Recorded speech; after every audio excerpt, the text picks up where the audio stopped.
어느새 몇 년 전부터 우리가 살아가는 대한민국은 이상 기후를 겪게 되었죠.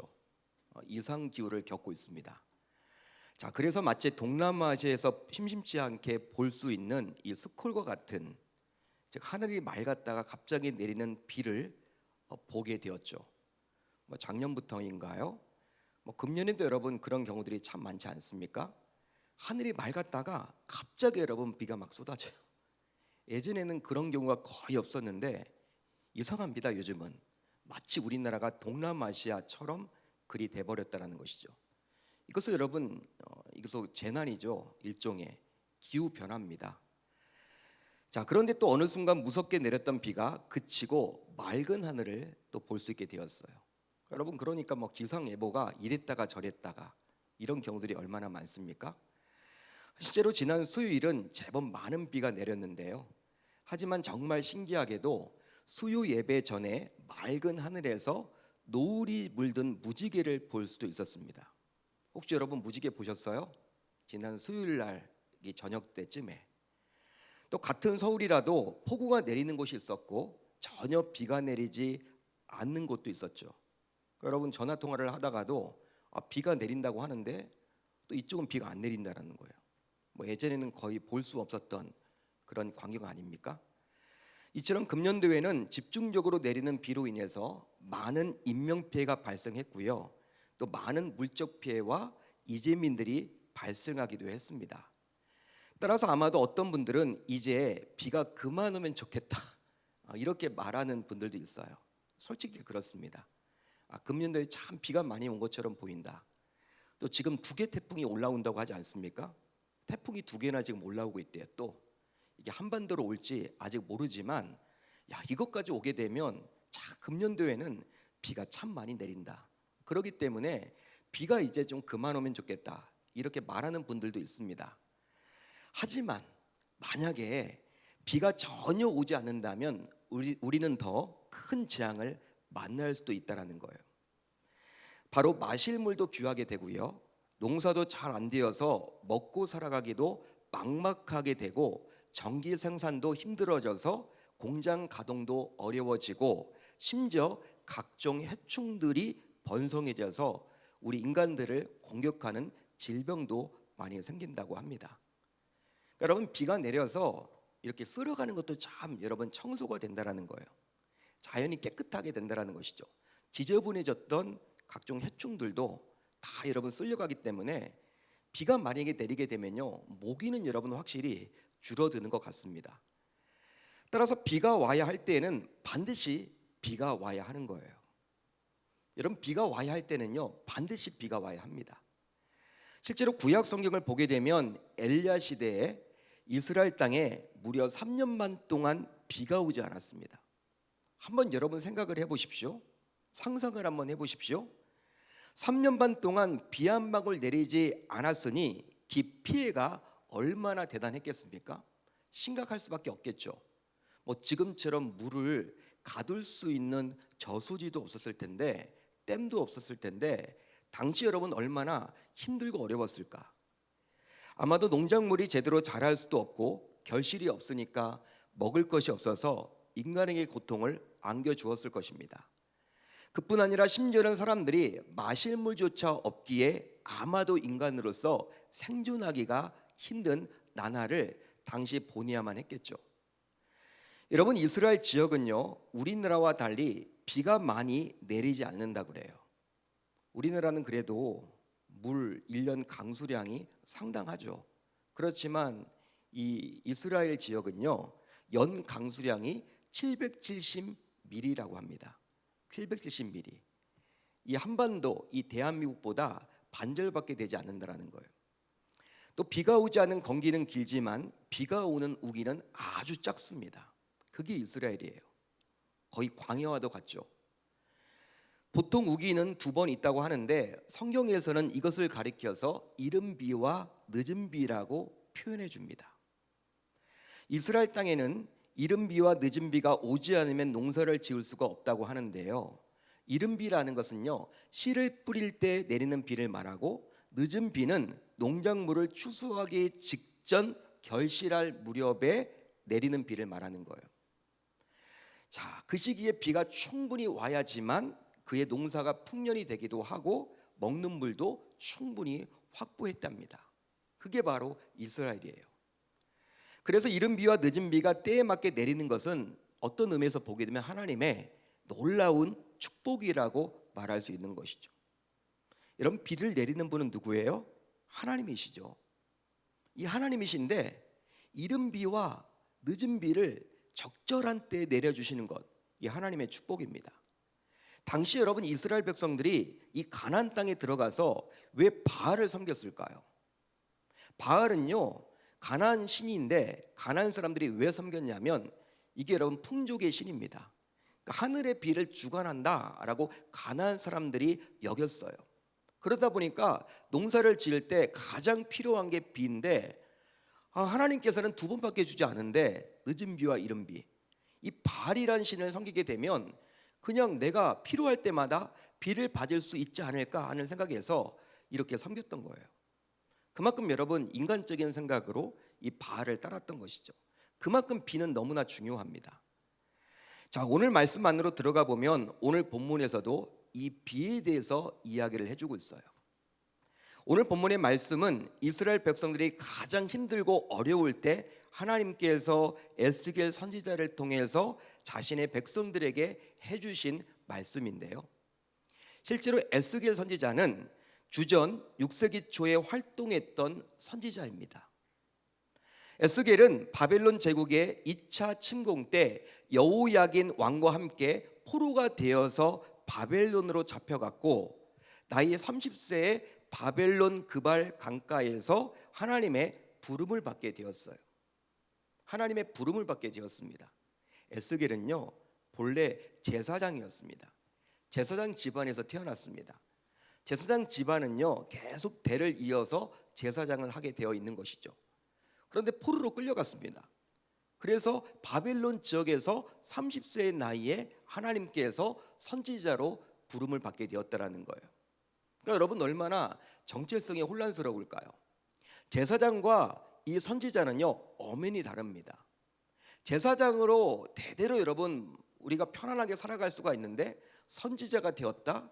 이건 여러분 목숨 내놓고 하는 짓이에요. 제사장은 여러분들 목숨 내놓을 필요 없습니다. 해왔던 대로 하면 돼요. 아버지의 대를 이어서 제사를 드리면 됩니다. 그렇지만 선지자는 하나님의 말씀을 자신의 백성들에게 전달하다 보니 이것 여러분 생명의 위협을 당하기도 하는 것이죠. 더 어려운 일이에요.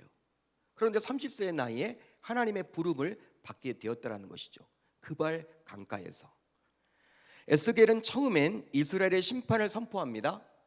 즉 멸망 후에는 어떻게 된다? 이제 무너진 성전이 그렇지만 회복되고 마른 뼈들이 하나님의 군대를 이루고 다윗과 같은 목자가 나타나서 그들을 돌볼 것을 다시금 이야기하게 이르렀어요.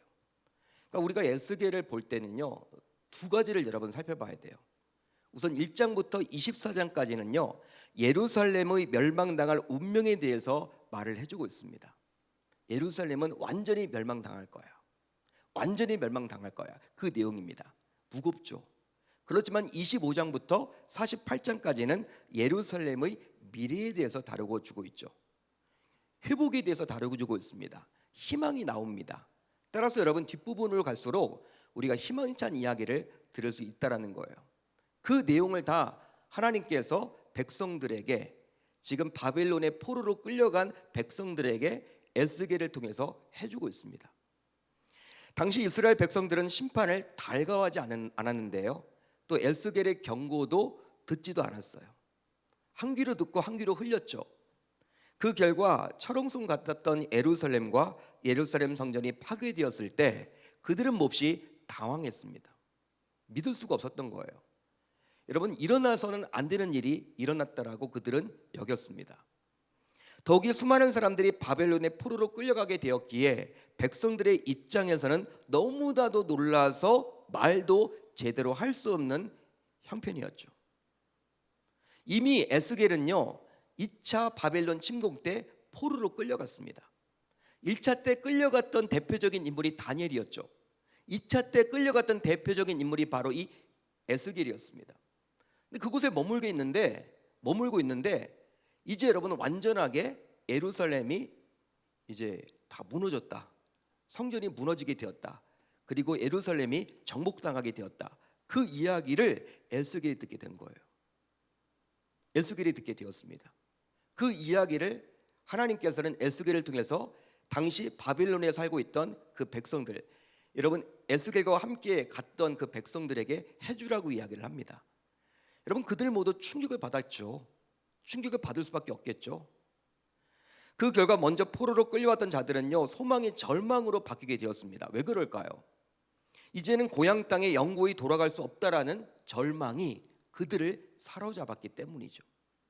1차 때, 2차 때 왔던 그들 모두 야 이제 끝났다. 이제 돌아갈 희망조차 없구나. 바벨론에 의해서 이제 유다라는 나라가 없어졌구나. 식민 지배를 당하게 되었구나. 우리가 돌아갈 곳은 없게 되었구나. 예루살렘 성전도 무너졌고 정말 모든 것들이 다 회파되었고 우리가 돌아갈 소망조차 갖지 못하게 되었구나. 그들은 한탄했습니다. 여러분 왜 그러지 않을까요? 실제 어디를 둘러보아도 당시 소망이란 게 보이지 않았겠죠. 그런 가장 힘든 시기에 하나님께서 에스겔 선지자를 통해서 그들에게 희망의 메시지를 주고 있는 거예요. 그 가운데 하나가 바로 오늘 우리가 살펴볼 말씀입니다. 자, 이제 오늘 본문 26절을 볼까요? 우리 한번 같이 읽어봅니다. 26절 시작. 내가 그들에게 복을 내리고 내 산 사방에 복을 내리며 때를 따라 소낙비를 내리되 복된 소낙비를 내리리라. 자, 이 구절을 보시면 여기서 반복되는 단어가 나오는데 바로 복을 내리고라는 말이에요. 복을 내린다. 여러분 놀랍지 않습니까? 하나님께서 지금 나라를 빼앗겨서 포로 생활을 하고 있는 그들에게 복을 내려주신대요. 복을 주신답니다. 여러분 당시 백성들이 어떤 마음을 가졌을까요? 에스겔을 통해서 하나님의 말씀을 들었지만 이게 여러분 정말 와닿았을까요? 내가 무슨 지금 복이야? 내가 지금 포로 생활을 하고 있는데 어렵고 힘든 생활을 하고 있는데 나에게 복을 주신다? 이게 여러분 과연 와닿았을까요? 자, 그렇다면 그 복은 과연 무엇일까요? 무엇을 말하는 것입니까? 그 복은 바로 비인데요. 즉 소낙비라고 오늘 본문은 이야기를 해주고 있습니다. 소낙비다. 그러기에 복된 소낙비라고 성경은 말을 해주고 있죠. 소낙비긴 소낙비인데 복된 소낙비다. 본래 소낙비의 히브리 여인 가시암은요 격렬하게 퍼붓다라는 의미입니다. 여러분 소낙비의 뜻은요 격렬하게 퍼붓다. 히브리어로 가시암이란 뜻이에요. 이렇게 격렬하게 퍼붓는 소낙비는 실제로 많은 피해를 끼치기도 하죠. 실제 그렇잖아요. 여러분 갑자기 부어 내리는 비를 한번 떠올려 보십시오. 요새 우리가 만나게 되는 그 비를 한번 떠올려 보십시오. 무섭게 내리죠. 야 이렇게 1시간만 내리면 물이 넘치지 않을까? 그런 생각이 들 정도로 무섭게 부어 내리는 비가 바로 이 소낙비라는 거예요. 따라서 여러분 어떤 의미에서 많은 피해를 끼치기도 합니다. 그런데 왜 하나님께서는 그들에게 이런 소낙비를 복이라고 하시는 것일까요? 더욱이 복된 소낙비를 어떻게 내려주신다라는 것입니까? 또 하나님께서 복된 소낙비를 내려주시면 그들의 삶이 어떻게 달라질까요?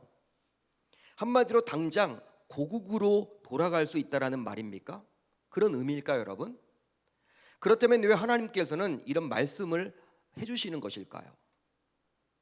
실제로 상당한 피해를 끼칠 수도 있는 이 소낙비가 왜 복되냐면요, 바로 이 격렬하게 퍼붓는 소낙비로 인해서 이스라엘 땅에 있는 광야에서 물이 없어서 말라 죽어가던 각종 동물들과 식물들과 사람들이 살아나기 때문입니다.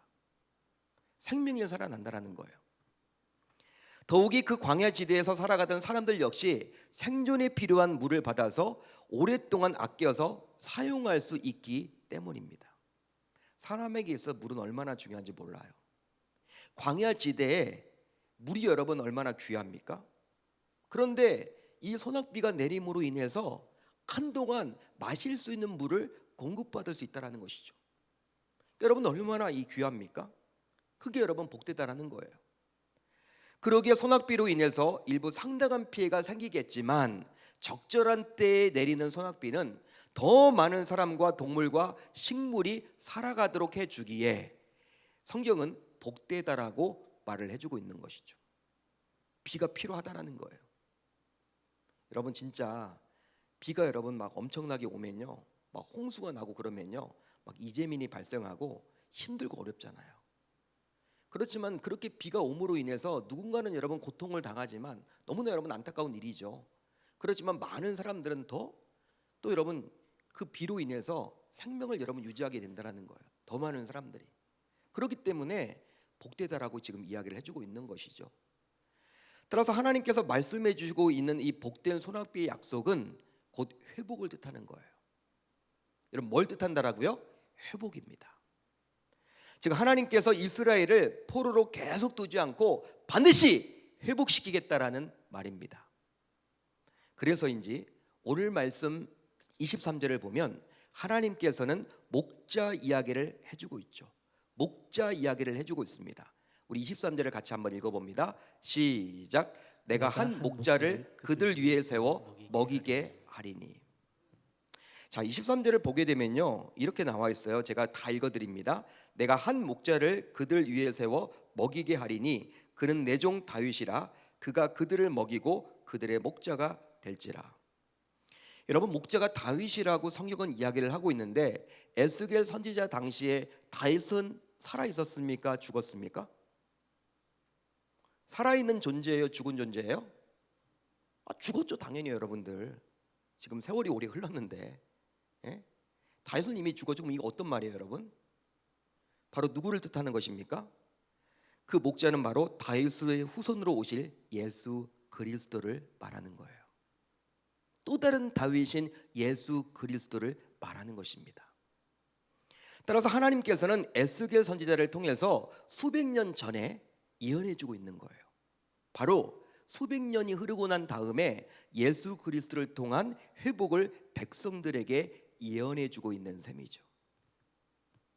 물론 후대를 살아가는 신자인 우리는 잘 압니다. 뭘 아냐면 하나님께서 예수 그리스도를 통한 회복 이전에 이미 페르시아의 고레스 왕을 통해서 백성들이 고국으로 돌아가는 회복이 있게 해 주셨음을 우리는 모르지 않죠. 지금 하나님께서는 포로로 끌려간 70년 뒤에 어떤 일을 벌이십니까? 70년이 지나자 하나님께서 약속해 주셨던 그 70년의 세월이 흐르자 스룹바벨을 통해서 1차 포로 귀환을 해 주셨고요, 에스라를 통해서 2차 포로 귀환, 느헤미야를 통해서 3차 포로 귀환을 해 주셨습니다. 바로 이방 왕이었던 고레스를 통해서 그 일이 일어나도록 해 주셨죠. 자, 그렇다면 하나님께서 이렇게 하셨던 이유는 과연 무엇 때문이었을까요? 자, 27절 하반절을 보면 그 이유가 나오죠. 그들을 건져낸 후에 내가 여호와인 줄을 그들이 알겠고, 내가 여호와인 줄을 그들이 알겠고, 내가 회복을 시켜주면 그 백성들이 그 회복시켜 주신 그 주체가 여호와 하나님인 줄을 알지 않겠느냐, 지금 그 말이에요. 30절을 보면 또 똑같은 이야기가 나와요. 30절. 그들이 내가 여호와 그들의 하나님이며 그들과 함께 있는 줄을 알고 그들 곧 이스라엘 족속이 내 백성인 줄 알리라. 주 여호와의 말씀이라. 같은 말이죠 여러분. 같은 말이 지금 계속 반복되어 있습니다. 하나님께서 회복시켜 주시는 이유는 바로 무엇이냐면, 회복시켜 주시는 주체가 바로 누구임을 백성들로 하여금 알도록 하기 위함입니까? 여호와 하나님. 여호와 하나님. 고레스 왕이 중요한 것이 아니라 고레스 왕을 도구로 삼아서 귀환시켰던 누구를 드러내고자 함이에요? 여호와 하나님. 하나님께서 그 이야기를 지금 해주고 있는 거예요. 그렇습니다. 하나님께서는 백성들에게 복된 소낙비를 내려 회복을 주사 백성들 스스로 하나님께서 과연 어떤 분인지를 스스로 깨닫도록 하기 위함입니다. 즉 복된 소낙비를 통해서 결국 하나님의 은총이 과연 무엇인지 스스로 깨닫도록 해주신 거예요. 따라서 나라가 멸망당했다는 환경은 너무나도 불행한 일이지만 여기가 끝이 아니라는 것이죠.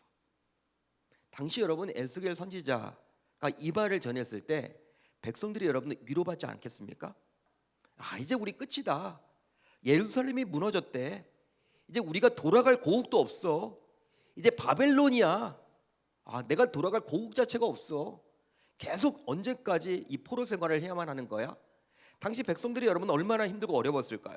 근데 그런 가운데 하나님께서는 나라는 멸망당했지만 끝이 아니라는 거예요. 소망을 가지라는 거예요. 절망하지 말라는 거예요. 지금 그 말을 해주고 있죠. 왜? 복된 소낙비를 내려주시기에. 즉 포로로 잡혀간 현실은 너무나도 감당하기 힘든 절망적인 일이지만 여기가 끝이 아니라고 하나님은 말을 해주고 있습니다. 그러니 절망할 필요가 있다 없다? 없다라는 것이죠. 낙심할 필요가 있다 없다? 없다라는 것이죠. 한마디로 나라가 멸망당하고 심지어 포로로 잡혀갔어도 회복에 대한 소망을 가지기만 한다면 그 어떤 환경에서도 능히 넉넉하게 이겨낼 수가 있다. 지금 그 말을 해주고 있는 거예요. 너희들 걱정하지 마. 힘들고 어렵지. 지금 나라가 멸망당해서 울고 싶지. 갈 곳이 없지. 돌아갈 희망조차 없지. 그뿐 아니라 언제까지 포로 생활을 해야 될지 너무나 답답하지. 그렇지만 소망만 잃지 마. 소망만 잃지 마. 바로 내가 회복시켜 줄 거야. 그냥 가만 놔두지 않을 거야. 지금 그 말을 해주고 있는 거예요. 그 말을 주고자 예수님 이야기도 꺼낸 것이고요. 여러분 회복을 주겠다라고 계속 지금 복된 소낙비 이야기를 해주고 있는 거예요. 자, 그래서인지 하나님께서는 에스겔 선지자를 통해서 자신이 이스라엘을 버리지 않으셨다고 분명히 말을 해주고 있습니다.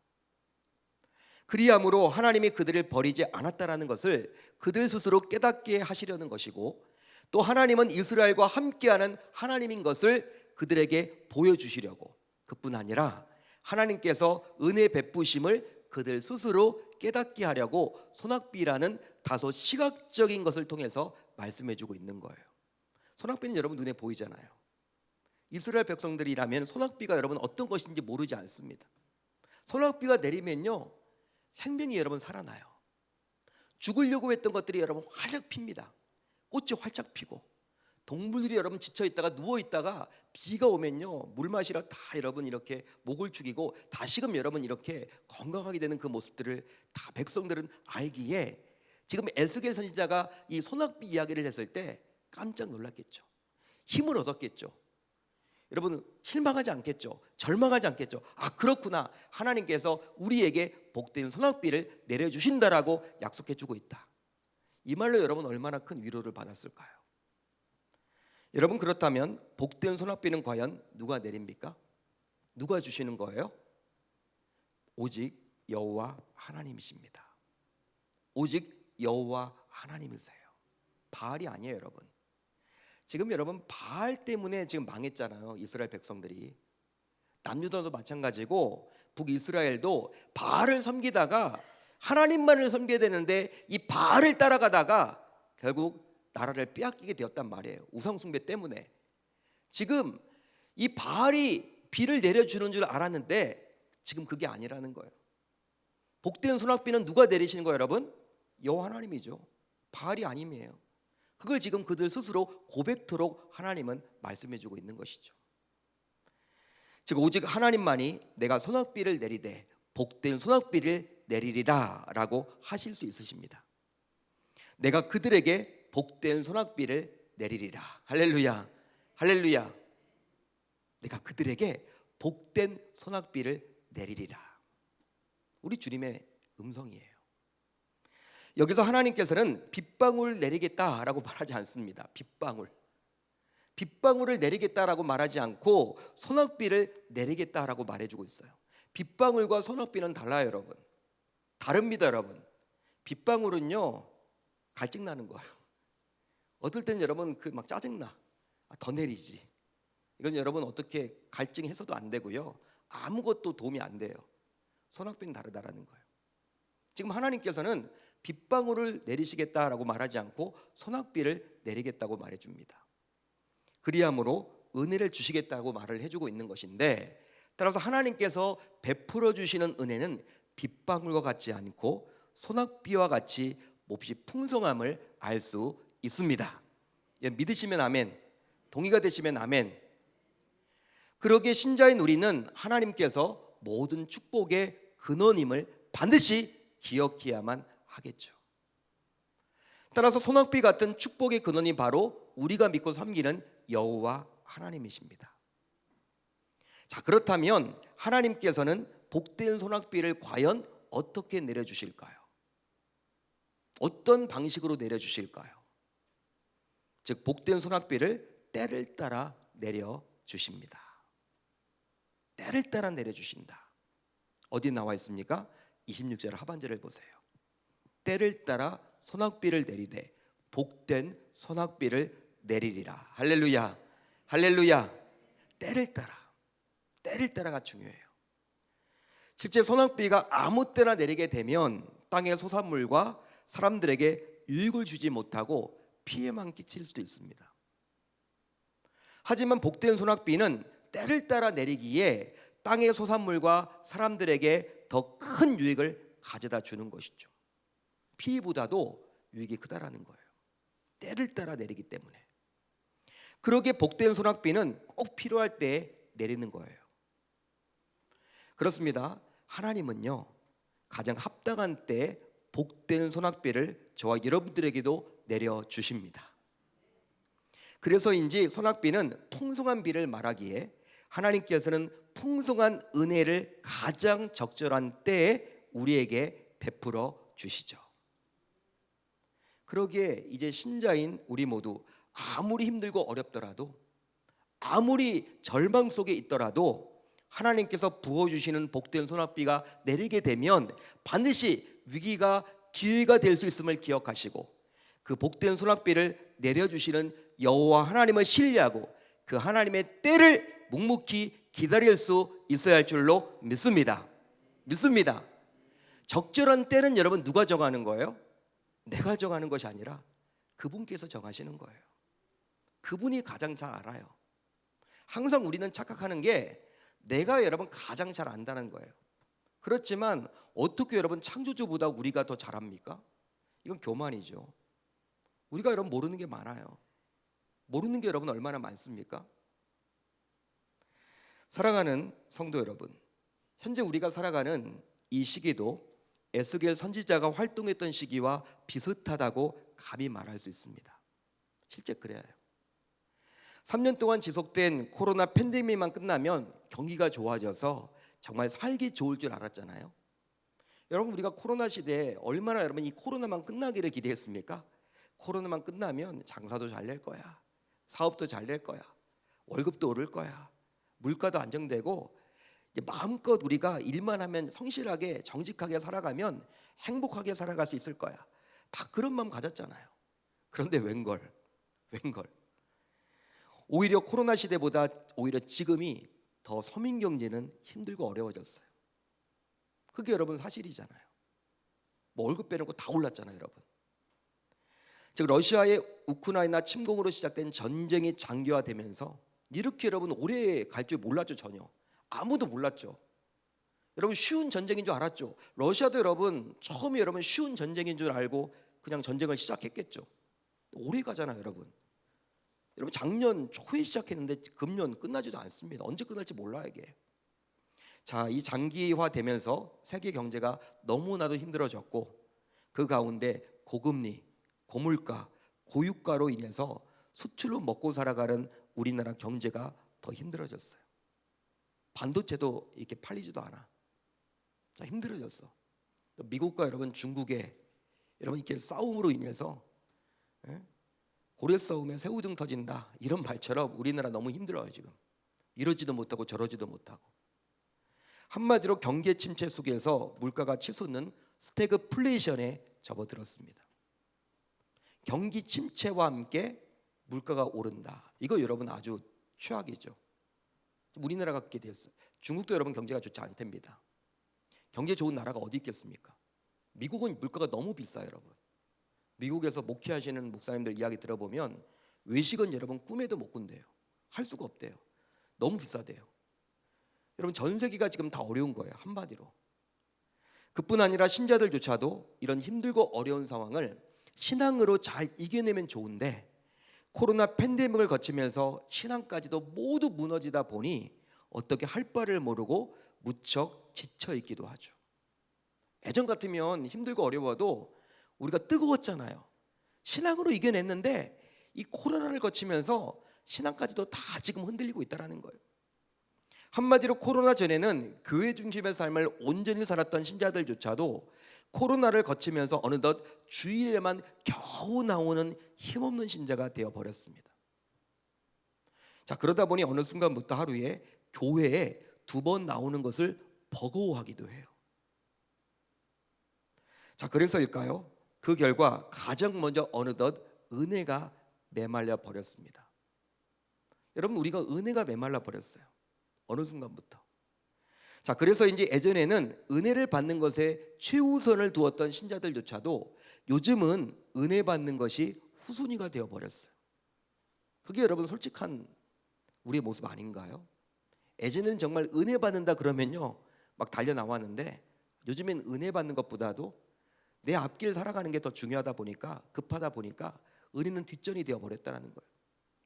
자, 그러다 보니 자꾸 주변 환경은 점점 어려워지는데 신자들조차도 은혜가 메마르다 보니 더욱더 삶은 지치고 힘들어졌습니다.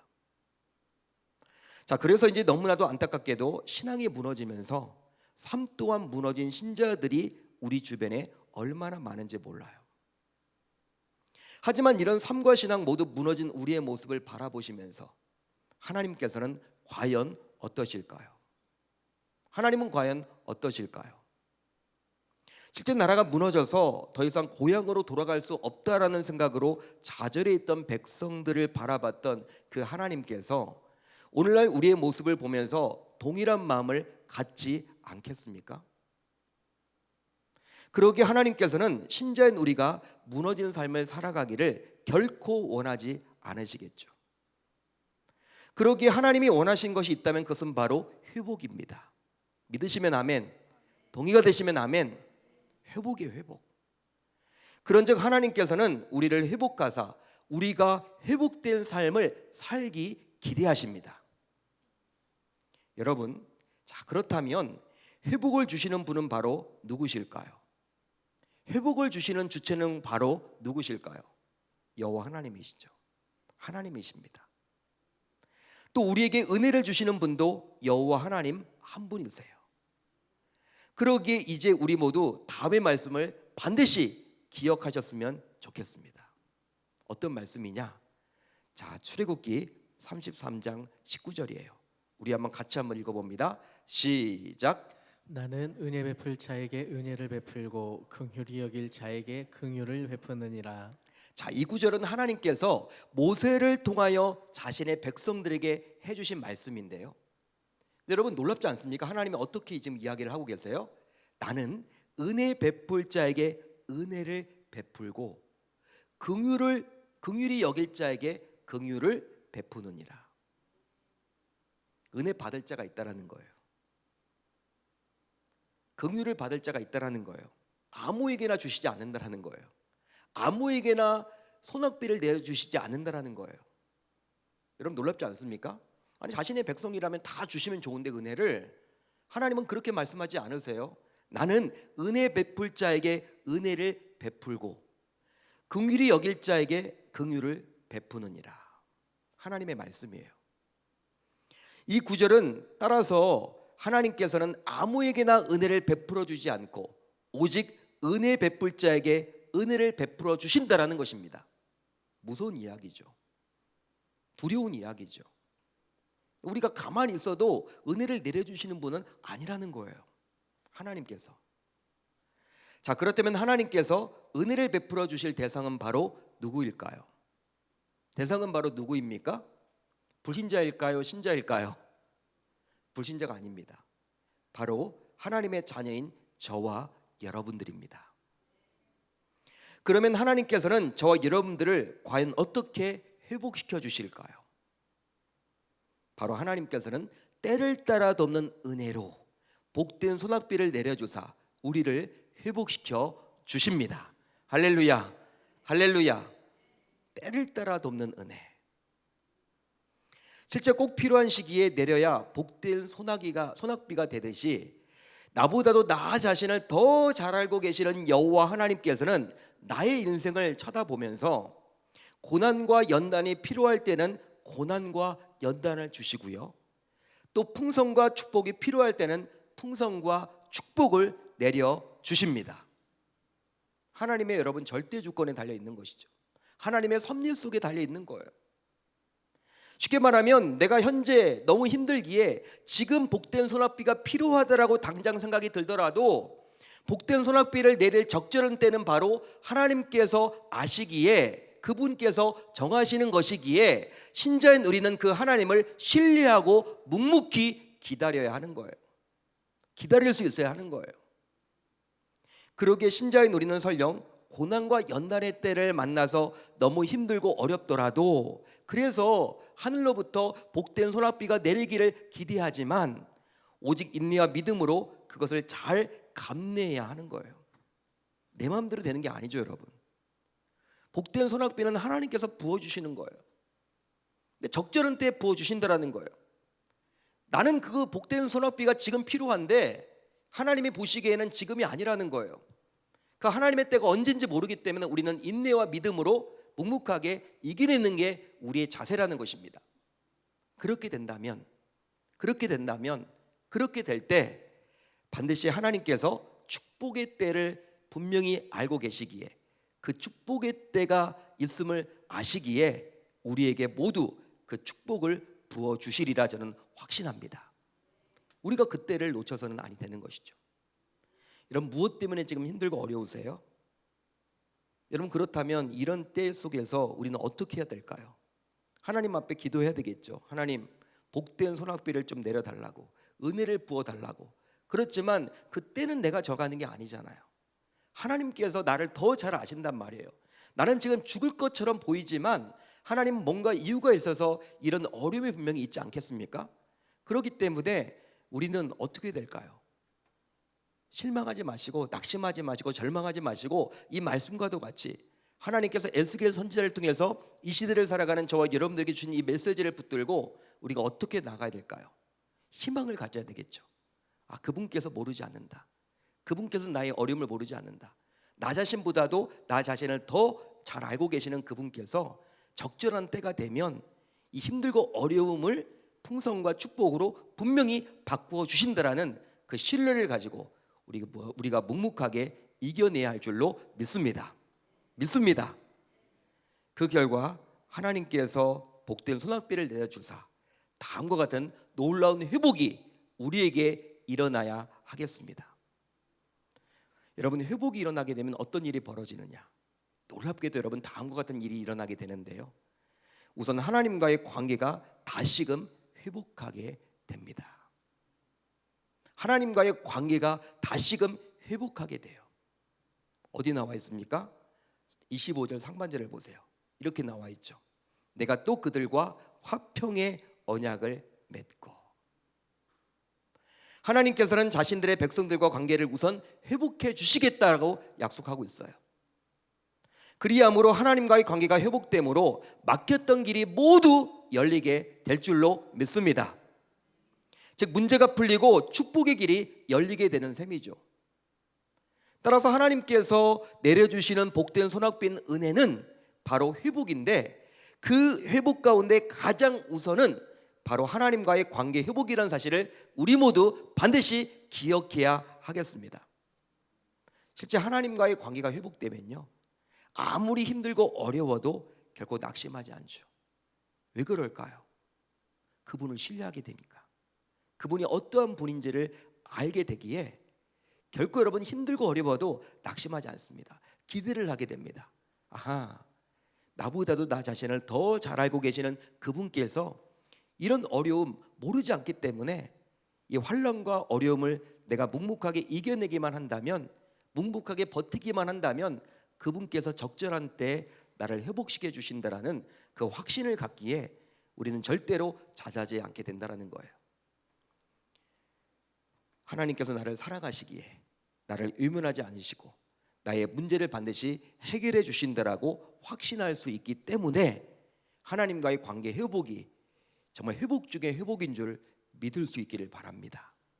우리가 여러분 기대할 수 있는 것이죠. 다음으로 평안이 찾아오는 회복을 경험하게 돼요. 놀라운 일입니다.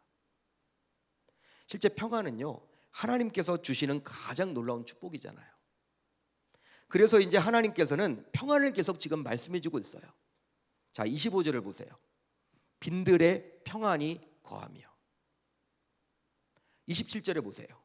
그 땅에서 평안할지라. 28절을 보세요. 평안이 거주하리니. 이 짧은 절 안에 3번씩이나 평안. 실제로 평안은 돈으로 살 수가 없죠. 인류가 자랑하는 과학으로도 평안은 절대 만들어내지 못합니다. 또 평안은 이 세상에서 자동적으로 생겨나는 것이 결코 아니죠. 따라서 평안은 인간의 힘으로 만들어낼 수 있는 것이 결코 아닙니다. 그러기에 평안은 오직 위로부터 내려와야 하는데요, 즉 하나님께서 소낙비를 내리시는 것처럼 은혜를 내려주실 때만 평안할 수 있는 것입니다. 여러분, 얼마나 큰 축복입니까? 이게 바로 회복이라는 거예요. 자, 그렇다면 신자인 우리는 이제 무엇을 결단하면 좋겠습니까? 오늘 말씀을 붙들고 우리가 무엇을 기도하면 좋을까요? 바로 내가 믿고 섬기는 여호와 하나님께서는 결코 나에게 절망을 주시지 않고 소망을 주시는 분이라는 사실을 우리가 확신해야 하겠죠. 한마디로 어떤 경우에도 하나님께서는 나에게 때를 따라 복된 소낙비를 내려주시는 분임을 우리 모두 기억해야 하겠습니다. 그런데 너무나도 안타깝게도 힘들고 어렵게 되면요, 그 문제를 바라보느라 정작 중요한 여호와 하나님을 바라보지 못하는 경우들이 많이 있다라는 거예요. 그게 여러분 너무나 안타까운 일이죠. 문제에 함몰되어서 지내는 경우들이 얼마나 많은지 몰라요. 알면서도 이게 안 돼요, 여러분. 실제로 사탄 마귀는 우리로 하여금 그 문제 속에서 하나님을 자꾸 바라보지 못하도록 우리 시선과 마음을 빼앗습니다. 자, 그래서일까요? 코로나 팬데믹을 거치면서 또 무더운 여름을 지나면서 무너져 내린 우리의 영성을 다시금 회복하고자 우리 하나님께서 예배해 놓으신 영권 회복 특별 밤 기도회가 한 주 앞으로 다가왔는데요, 이 5일 밤의 밤 집회를 통해서 그간 우리가 힘들고 어렵다라는 이유로 잘 알면서도 하나님께 소망을 두지 못하고 분주하게 살아왔다면 이번에 주실 복된 소낙비를 기대하면서 우리 모두 기도로 준비하면서 반드시 참석할 수 있어야 할 줄로 믿습니다. 여러분, 이번이 기회라는 거예요. 하나님께서 주시는 기회입니다. 그리함으로 설령 우리가 의지했던 모든 줄이 끊어졌어도 절대로 끊어지지 않는 소망인 하나님을 놓지 않으므로 행복한 삶을 우리 모두 살아갈 수 있어야 할 줄 우리 주님의 이름으로 축원합니다. 하나님은 우리에게 소망을 주기를 기대하신다는 거예요. 이스라엘 백성들에게 어려움을 주셨지만 그들이 미워서 그런 것이 아니라 그들의 죄가 미운 거죠. 그들이 여러분 그런 어려움을 통해서 돌이키기를 원하셨다는 거예요. 마찬가지입니다. 우리에게 여러분 왜 환난이 있을까요? 왜 우리에게 어려움이 있을까요? 힘들고 어려울수록 자꾸 사탄 마귀는요, 그 어려움만을 바라보라고 하는데 하나님은 그렇지 말고 하늘에서 내려주실 그 복된 소낙비를 기대하라는 것입니다. 그 복된 소낙비를 기대하고 그 복된 소낙비로 우리가 흠뻑 젖어서 살아간다면 우리 모두 행복하게 살아가게 될 줄 우리 주님의 이름으로 축원합니다. 이번 여러분 5일간의 영권 회복 밤 기도회가 바로 하나님께서 우리 공동체에게 주시려고 하는 그 복된 소낙비임을 기억하시고, 여러분들이 한 주 전에 제가 이렇게 말씀드리는 것은 스케줄을 모두 비우시고 그 5일 동안의 집회에 다 참석하셔서 하나님을 정말 만나시고 하나님을 향한 우리의 마음을 고백하셔서 하늘부터 부음받는 그 복된 소낙비로 흠뻑 젖어서 이 어렵고 힘든 세상을 넉넉하게 잘 이겨내셨으면 좋겠습니다. 그렇게 살겠다라고 다짐하고 결단하는 저와 여러분들이 다 되실 수 있기를 우리 주님의 이름으로 축원합니다.